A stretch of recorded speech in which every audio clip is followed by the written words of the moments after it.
Welcome to மிச்சிசை. இன்னைக்கு நம்ம வீடியோல எந்த படத்தை பத்தி பார்க்க போறோம்னா, துருந்தர் படத்தை பத்தி பார்க்க போறோம்.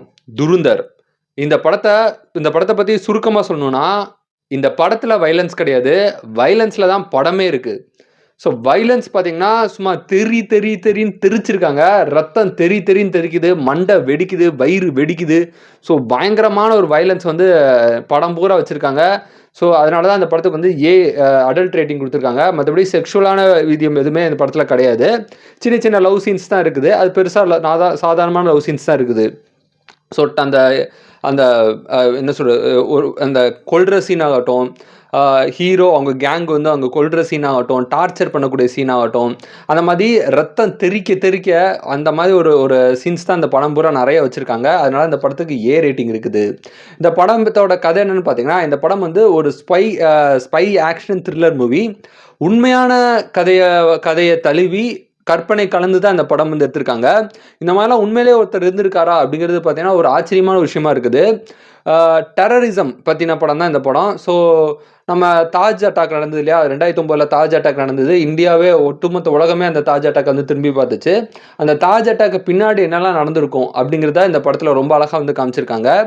பாகிஸ்தானில் தான் படம் பூரா நடக்குது. படத்தோட கதை பூரா பார்த்தீங்கன்னா பாகிஸ்தான் நடக்குது. பாகிஸ்தான் நடக்கக்கூடிய அரசியல், அங்கே உள்ள கேங்ஸ்டர்ஸு, அங்கே கேங்ஸ்டர்ஸே 2 பிரிவு இருப்பாங்க. அந்த மாதிரியான ஆளுங்க, ஐஎஸ்ஐ தீவிரவாதிகள் அமைப்பு, அவங்களாம் எப்படி ஆயுதங்கள் சப்ளை பண்ணுறாங்க, அவங்க என்னென்ன இல்லீகல் ஆக்டிவிட்டிலாம் பண்ணுறாங்க, அந்த கேங்குக்குள்ள இந்தியனான இருக்கக்கூடிய ஒரு ஸ்பை ஏஜென்ட் வந்து எப்படி அதுக்குள்ளே போய் அந்த பாகிஸ்தானில் உள்ள அந்த கேங்கில் உள்ள ஒரு பெரிய ஆளை எப்படி அவர் மாறுறாரு அப்படிங்கிற மாதிரி பார்த்தீங்கன்னா அந்த படத்தில் பயங்கரமாக வந்து எடுத்திருக்காங்க. இதெல்லாம் பார்த்தீங்கன்னா ஒரு அந்த ஹீரோ கேரக்டர் ரன்வீர் சிங் பார்த்தீங்கன்னா பயங்கரமாக வந்து நடிச்சிருக்காருன்னு சொல்லலாம். ஸோ அந்த மாதிரி உண்மையிலே ஒருத்தர் இருந்திருக்காருன்னா அப்போ எவ்வளோ பெரிய விஷயம், ரொம்ப ஆச்சரியப்படக்கூடிய ஒரு விஷயமா இருக்குது. ஸோ அந்த ஸ்பையாக இருக்கிறது பார்த்தீங்கன்னா உயிரை கையில் பிடிச்சிட்டு இருக்கணும். எனக்காவது ஒரு நாள் மாட்டிட்டோன்னு வச்சுக்கோங்களேன். பாகிஸ்தானில் இந்தியன் ஸ்பை மாட்டினா, பாகிஸ்தான் மாதிரியான கண்ட்ரியில் ஒரு இந்தியன் ஸ்பை வந்து மாட்டினா அவனை எப்படிலாம் டார்ச்சர் பண்ணுவாங்கன்னு சொல்லி ஒரு சீனில் காமிச்சாங்க. அதெல்லாம் பார்க்குறது பார்த்தீங்கன்னா அப்படியே நடுநடுங்கிருச்சு. அந்த மாதிரி ஒரு சீன்ஸ் வந்து உள்ளுக்குள்ளே வச்சுருக்காங்க. ஸோ அந்த பலோச்சன் அவர் பார்த்தீங்கன்னா ஒரு இந்தியன் ஸ்பை மாதிரியே இருக்க மாட்டார். ஹீரோ பார்த்தீங்கன்னா அந்த பலோச்சன் மக்களோட வாழ்ந்து ஒரு பலோச்சனோட அந்த பாகிஸ்தான் மக்களாகவே அவர் மாறிடுவார். கதை என்னன்னு பார்த்தீங்கன்னா, படத்தோட ஸ்டார்டிங்லேயே பார்த்தீங்கன்னா ஒரு பெரிய ஒரு ஃப்ளைட் வந்து காமிக்கிறாங்க. அந்த ஃப்ளைட்டில் பார்த்தீங்கன்னா தீவிரவாதிகள் வந்து நிறைய பேசஞ்சரை பிடிச்சி வச்சு 3 தீவிரவாதிகளை விடுதலை பண்ணணும் அப்படின்னு சொல்லி ஒரு கோரிக்கை வைக்கிறாங்க. ஸோ அதுக்கப்புறம் பார்த்தீங்கன்னா அப்படியே கட் பண்ணி துருந்தர் அப்படிங்கிற ஒருத்தர் யார், அவரை பற்றின கதை உள்ள போகுது. பாகிஸ்தானில் பார்த்தீங்கன்னா அவர் ஸ்பையாக வந்து இருக்கிறாரு. ஸோ அவர் பார்த்தீங்கன்னா அந்த பாகிஸ்தான் மக்களோட வாழ்ந்து அங்கே பார்த்தீங்கன்னா அந்த கேங்ஸ்டரோட பையனை ஒரு நாள் காப்பாற்றி அப்படியே கேங்ஸ்டருக்குள்ளே புகுந்து எப்படி அவரே ஒரு கேங்ஸ்டருக்கு லீடராக மாறுறாரு அப்படிங்கிற மாதிரி தான் இந்த படம் வந்து எடுத்திருக்காங்க. ஸோ சீன் பை சீன் பார்த்தீங்கன்னா வச்சு தெரின்னு தெரிச்சிருக்காங்க. ஆக்ஷன் சீக்வன்ஸ்லாம் வந்து வெளுத்து வாங்கியிருக்காங்கன்னு சொல்லலாம். அந்தளவு பார்த்தீங்கன்னா இது வரைக்கும் நம்ம இந்தியன் சினிமாவில் இந்த மாதிரி ஒரு பயங்கர வைலன்ஸ் வந்து நம்ம பார்த்துருக்க மாட்டோம். ஸோ அந்த ராங் டன்னு, இந்த மாதிரி ஹாலிவுட்டில் சில படங்கள்லாம் பார்த்தீங்கன்னா அந்த ஃபைனல் டெஸ்டினேஷன் எல்லாம் பார்த்தீங்கன்னா அந்த மண்டை தெறிக்கிற மாதிரி இருக்கும். மண்டை தெறிக்கிற மாதிரி, வயிறு வெடிக்கிற மாதிரி, அந்த மாதிரி வந்து பார்த்தீங்கன்னா ரத்தம் தெறிக்க அந்த குவிண்டின் டரண்டினோ படங்கள்லாம் சில படங்கள்லாம் பார்த்தீங்கன்னா ரத்தம் தெறிக்க வந்து எடுத்திருப்பாரு. ஸோ அந்த மாதிரி நேச்சுரலாக வந்து இந்த படத்தில் வந்து அந்த ஆக்ஷன் சீக்வன்ஸ்லாம் வச்சுருக்காங்க. அந்த ரத்தம் தெறிக்க பார்த்தீங்கன்னா பயங்கரமாக எடுத்திருக்காங்க. ஒரு சீனில் பார்த்தீங்கன்னா ஒரு பைக்கில் வந்து ஒருத்தரோட காலில் கயிறு கட்டி பார்த்தீங்கன்னா பைக்கில் ஸ்பீடாக போவாங்க. அது லாங் ஷாட்டில் அப்படி காமிப்பாங்க. அது பார்க்குறது பார்த்தீங்கன்னா செம்மையாக இருந்தது விஷுவலு. ஸோ இந்த படம் வந்து கண்டிப்பாக நான் நெட்ஃப்ளிக்ஸில் தான் பார்த்தேன். பட் தேட்டரில் போய் பார்க்க வேண்டிய ஒரு படம்னு சொல்லலாம். அந்த படம் அந்தளவு பார்த்தீங்கன்னா பயங்கரமாக இருந்து எடுத்திருக்காங்க. இந்த படம் பார்க்கும்போது பார்த்தீங்கன்னா எல்லாம் 1000 கோடி 1300 கோடின்னு வசூலாகிட்டே இருந்தது.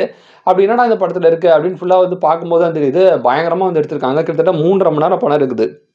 ஆனால் 3.5 மணி நேரம்னாலுமே நம்மளுக்கு எங்கேயுமே தோய்வு இல்லாமல் ரொம்ப விறுவிறுப்பாக வந்து படம் எடுத்திருக்காங்க.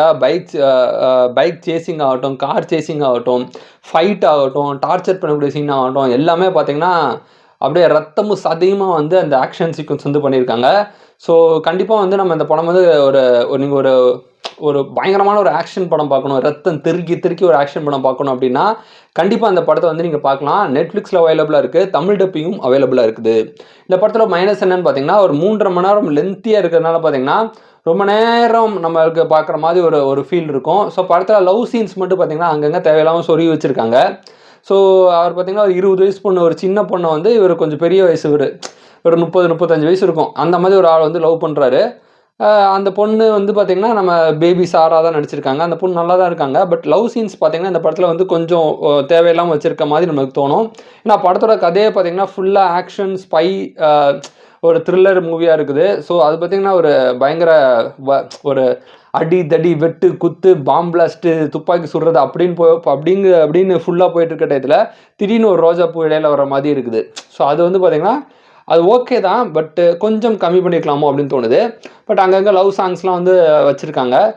அது ஓகே தான். பட் ஓவராலா பார்த்தீங்கன்னா, படத்தோட ப்ளஸ் வந்து ஆக்ஷனு, கேமரா ஒர்க்கு, பேக்ரவுண்ட் மியூசிக்கு, அத விஷுவல் காமிக்கப்பட்ட விதம், வயலன்ஸு இதெல்லாம் மட்டும் இந்த படத்த வந்து தூக்கி நிப்பாட்டுதுன்னு சொல்லலாம். மேக்கிங் ரொம்ப நல்லா இருந்தது. அந்த ஆர்ட் ஒர்க் ரொம்ப நல்லா பண்ணியிருக்காங்க. அப்படியே பாகிஸ்தான் கண்முன்னே கொண்டு வந்திருக்காங்க. ஸோ அந்த ஆர்ட் ஒர்க் உண்மையிலே பாராட்ட வேண்டிய ஒரு விஷயம். டைரக்ஷன் வந்து சூப்பரா பண்ணியிருக்காங்கன்னு சொல்லலாம். ஸோ இந்த படம் பார்க்கலன்னா கண்டிப்பா பாருங்க. Netflixல தமிழ் டப்பிங் அவைலபிளா இருக்குது. இந்த வீடியோ உங்களுக்கு பிடிச்சா லைக் பண்ணுங்க, ஷேர் பண்ணுங்க. முயற்சி செய்கி சப்ஸ்கிரைப் பண்ணுங்க. Thank you.